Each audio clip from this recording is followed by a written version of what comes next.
One day, just like any other in our high school, we were in the midst of a typical class. The clock inched closer to the end of the school day, and we were all preparing for the bell that would signal our much-awaited freedom.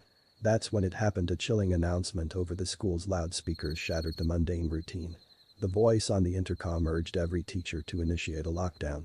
Lock the doors and do not, under any circumstances, allow anyone to enter or exit the classrooms.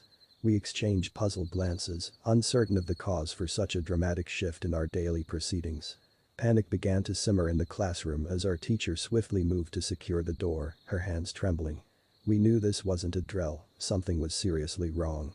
In the eerie silence that followed, the tension grew thick and anxiety gripped our hearts.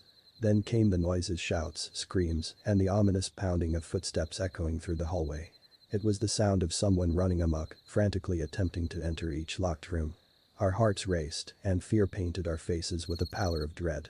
Some girls in our class couldn't contain their terror and began to sob uncontrollably. We had to hush their cries, but the collective fear in the room was undeniable. Outside, the intruder continued to threaten and bang on doors, demanding to be let inside. His voice, strained and wild, sent shivers down our spines. It was a horror none of us had ever imagined we'd experience within the walls of our school. As the minutes dragged on, we clung to each other, our breaths shallow and our minds racing. We didn't know what would happen next, but the terror was suffocating. The dread of the unknown and the fear of our vulnerability left us scarred, and the events of that day would haunt our memories for years to come.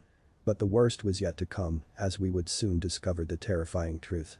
The person who had infiltrated our school, posing as a student, was not just anyone. They had escaped from a nearby mental hospital, and they were armed with a knife, ready to commit unspeakable horrors within the very halls we had considered safe. This shocking ordeal would forever change the way we saw our school, and the nightmares from that day would persist in our thoughts long after the immediate danger had passed.